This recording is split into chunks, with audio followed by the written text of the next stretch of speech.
අයිබෝන් ජයන්තවත් කතාරන් බලද script update අද දවසේ මේ ජූලි 31 වෙනිදා පස මේ වෙනකොට මාකට් එක ක්‍රිප්ටෝ සයිඩ්වේස් මූව් වෙන්නේ මාකට් කැප් එක 1.18 ට්‍රිලියන් එක පොඩි වෙනසක් තියෙනවා. අතරම ක්‍රිප්ටෝ මාකට් එකේ ඕවර්ऑල් ඩේලි වොලියුම් එකේ ලොකු ඩ්‍රොප් වීමක් බිලියන 60 ගණන් 50 ගණන් වල ඉඳලා 30 ගානට ඩ්‍රොප් වුණා. දැන් එතනින් පහළට ඇවිත් බිලියන 28යි වොලියුම් එක පෙන්වන්නේ. ඒ කියන්නේ මාකට් එකේ ඩ්‍රාස්ටික් වොලියුම් ඩ්‍රොප් එකක් තියෙන බව පේනවා.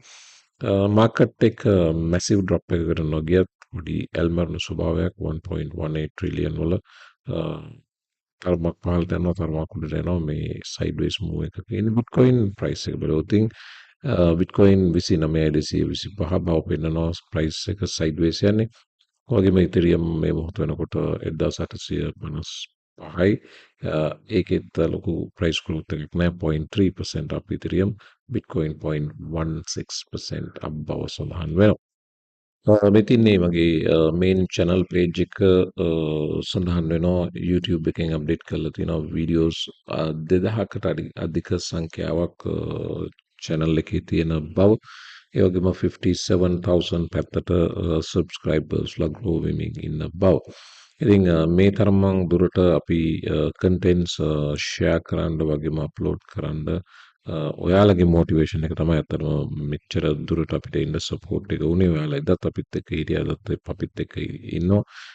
thank you very much. ඉතින් මේ උදව් දිගින් දිගටම අවශ්‍යයි කමියුනිටි එක ග්‍රෝ කරගන්න. ඉතින් විශේෂයෙන්ම කීප දෙනෙක් කාලා තිබ්බ ඩේ ට්‍රේඩින් කන්ටෙන්ට්ස් ගැන. ඩේ ට්‍රේඩින් ඉන්ට්‍රෙස්ටඩ් නම් ඔයාට මේකේ තියෙනවා ප්ලේලිස්ට් එකක්. දැන් මේ ප්ලේලිස්ට් ගොන්නට ගියාපුවාම මේකේ ඩේ ට්‍රේඩින් කියලා ප්ලේලිස්ට් එකක් තියෙනවා. තවත් ඩේ ට්‍රේඩින් වලට සම්බන්ධ ප්ලේලිස්ට් කීපයක් තියෙනවා. ඒවට ගිහිල්ලා ඩේ ට්‍රේඩින් සම්බන්ධ ෆ්‍රී වීඩියෝස් තියෙනවා. ඕන තරම් එකෙන් ඩේ ට්‍රේඩින් ඉගෙන ගන්න පුළුවනි. Patreon එකේ සිද්ධ වෙන වෙනත් කාරණාවක් ඒක පටලවා ගන්න එපා. Patreon එකේ ඩේ ට්‍රේඩින් ටියුෂන් පන්තියක් නෙවෙයි. ඩේ ට්‍රේඩින් වාට ඉගෙන ගන්න ඕන නම් ඕන තරම් හිමීට ස්ලෝලි දීර්ඝ වශයෙන් එක්ස්ප්ලেইন කරපු ෆ්‍රී වීඩියෝස් YouTube එකේ තියෙනවා. ඒව බලන්න පුළුවන්. Patreon එකත් කරන් ඩේ ට්‍රේඩ් කරන එක රියල් charts බලලා day trade entry exit mention කරමින් ඩේ ට්‍රේඩ් කරන එක සහ අතරින් පතර ට්‍රේඩ් රිවිව් වීඩියෝස් යනවා. ඒ වෙයිදී අපගේ එක්ස්පර්ට් කමෙන්ට්ස් යනවා. එහෙම නැතුව ටියුෂන් පන්තියකට ඩේ ට්‍රේඩින් කරන්න එනවා වගේ අදහසකින් Patreon එකට එන්න එපා. ඒක පටල ගන්න එපා. මේක ටියුෂන් පන්තියක් නෙවෙයි. මේක රියල් ට්‍රේඩින් කරන එකක්. ඉතින් ඔයාට තාම එහෙම අවබෝධයක් නැත්නම් ඔයා Patreon වලට එන්න කලින් අවබෝධය ගන්න YouTube වලින් ෆ්‍රී දැනුම එතන තියෙනවා. ඒ වගේම YouTube එකේ මගේ ඇරෙන්න වෙනත් ඕන තරම් වීඩියෝස් තියෙනවා. ඒවෙන් දැනුම ගන්න. Patreon එකේ කරන්නේ අපි ඩේ ට්‍රේඩ් කරන එක මිසක් ඩේ ට්‍රේඩින් ටියුෂන් එක නෙවෙයි.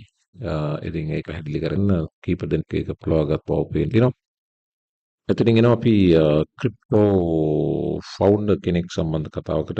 SEC එක නඩු දාපු සිද්ධියක් වාර්තා වෙනවා අද දවසේ අලුතෙන්ම. SEC sues entrepreneur alleging 1 billion in unregistered crypto sales and multi-million dollar fraud කියලා. මේක උසාවියක ඇමරිකානු උසාවියක සිවිල් සූට් එකක් විදිහට තමයි දාලා තින්නේ. Richard Schuler popularly known as Richard Hart. Dan Richard Hart මීට ලින්ක් මම පේන උත්සාහ කරා. රිචඩ් හාට් Instagram page එක බැරි වෙනකොට account දෙකම එකක් තියෙනවා. රිචඩ් හාට් beneficial එකක්.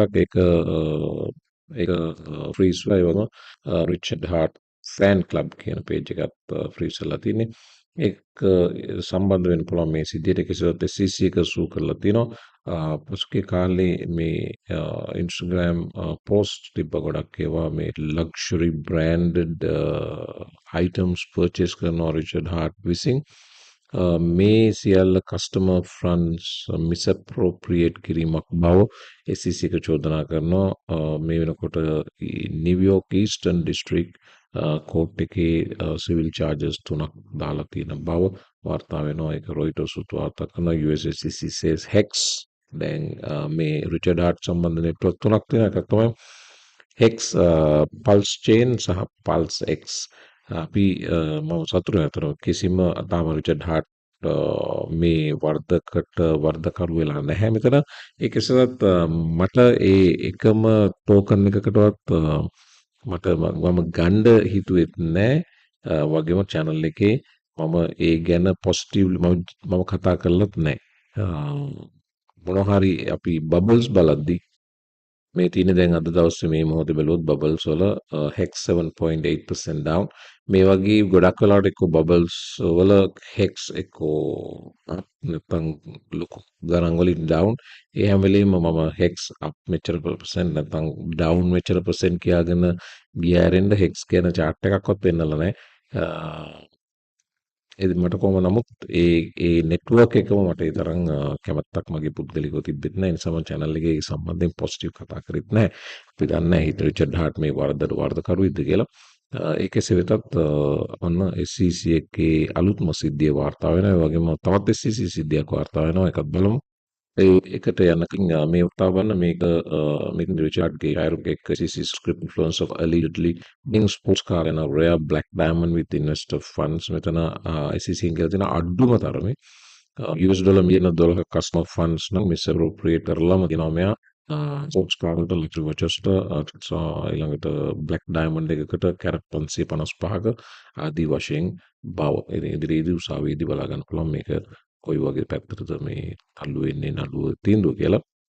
ඒ වගේම USDT ටෙදර් වලින් නිවුස් එකක් තියෙනවා 2023 වසරේ ටෙදර් ගන්න ස්ටේබල් කොයින්ස් වලින් ලීඩිම ස්ටේබල් කොයින් එක අපි කොයින් මාකට් කැප් එකට ගිහිල්ලා බැලුවොත් තින් ඉන්නවා 10 වල වගේම අපි බලමු මාකට් කැප් එක ඊට කලින් මේ නිවුස් එක මේ වසරේ දෙවෙනි කාර්තුවේ මිලියන 850ක net profit එකක් earn කළ බව Tether reports on 850 million net profit for second quarter in latest attestation report බව වාර්තා වෙනවා. ඊළඟට මාකට් කැප් බැලුවොත් තින් අංක 3ට ඉන්න ඉහළම දැවන්තම ක්‍රිප්ටෝ රිලේටඩ් ටෝකන් එක විදියට පේන්නේ සඳහන් වෙන්නේ කොයින් මාකට් කැප් එකේ බිලියන 83.8ක් බිලියන 83.8ක් මේ වෙනකොට 84 පැත්තට යමින් ඉන්න USDC පසුගිය කාලේ ඩ්‍රොප් වෙනවත් එක්කම තෙද මාකට් කැප් එක තවත් ග්‍රෝ වුණා මේ 15ම ලයින් එකේ බැලුවොත් USDC පේනවා යාට බිලියන 26 බව ඉතින් තෙද මේ ක්වාර්ටර් එකේ තවත් ඉහළ ප්‍රොෆිට් නම්බර්ස් රීච් කළ බව තමයි මේ අනුව පේන්න තියෙන්නේ. ඒ වගේම කොයින් මාකට් කැප් එකේ අංක 3ට බිට්කොයින් ඉතිරියම් ගාවට ඉන්නේ තෙද Sequoia මම හිතනවා ප්‍රොනවුන්ස් කරා හරි කැපිටල් කියන්නේ ක්‍රිප්ටෝ වෙන්චර් ෆන්ඩ් එකක් මේ වෙනකොට ක්‍රිප්ටෝ වලින් ස්ලෝලි නැත්තම් ඒගොල්ලන්ගේ ෆන්ඩ්ස් අඩු කරමින් යන බව වාර්තා වෙනවා ඒ වගේම දැන් 66ක් ප්‍රීවියස් amount වලින් ගිය වර තිබ්බ බුල් මාකට් එකේ තිබ්බ ඉන්වෙස්ට්මන්ට්ස් වලින් 66ක් දක්වා අඩු කර මේක ඕවරෝල් අඩු කර තියෙන බව වාර්තා වෙනවා මේක ඕවරෝල් ක්‍රිප්ටෝ වලට ඒ තරම් හොඳ නිවුස් එකක් නොවුනත් එක අතකට වෙන්චර් කැපිටල් වල ඉන්ෆ්ලුවන්ස් එක අඩු වෙන තරමට ඩිසෙන්ට්‍රලයිසේෂන් එකට ක්‍රිප්ටෝ වලට හොඳ බව තමයි මගේ පුද්ගලික හැඟීම. එතකොට මේ වෙනකොට ඕවරෝල් ඉන්වෙස්ට්මන්ට්ස් වලින් අඩු කරපු නම්බර්ස් මෙතන සඳහන් වෙනවා. ඒගොල්ලන්ගේ ඩිජිටල් ඇසට් ෆෝකස් ෆන්ඩ් එක ප්‍රීවියස් තිබ්බ මිලියන 585 ඉඳලා මිලියන 200 දක්වා අඩු වෙලා තිනවා. ඒ වගේම ඕවරෝල් ක්‍රිප්ටෝ ඉකෝසිස්ටම් එක නැත්තම් ඒගොල්ලන්ගේ තිබ්බ ක්‍රිප්ටෝ ඉකෝසිස්ටම් ෆන්ඩ් එක මිලියන 900 සිට 450 දක්වා 50% එතනිනුත් අඩු කළ බව තමයි Sequoia Capital මේක මුලින්ම අනවුන්ස් කරේ මාර්තු වල මේ වෙනකොට 66ක් ෆන්ඩ්ස් කපා දමා අවසන් බව තමයි මේ වාර්තාවේ කියවෙන්නේ.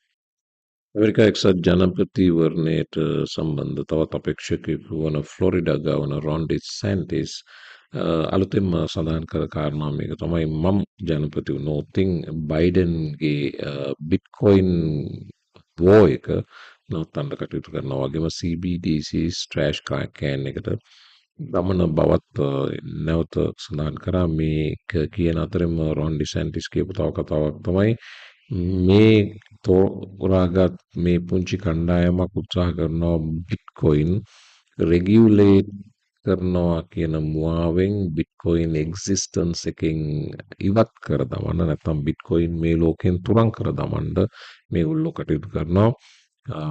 ඒක තමයි මේ රෙගියුලේට් කරනවා කියලා කරන්න උත්සාහ කරන්නේ. හැබැයි මම ජනපති වුණොත් මේ සියලු දේ නතර කරනවා වගේම CBDCs පව ඉවත් කරන බව සඳහන් වෙනවා. ඉතින් එන්න අනිත් වීඩියෝ එකට ඉතුරු තොරතුරු ටික බලමු.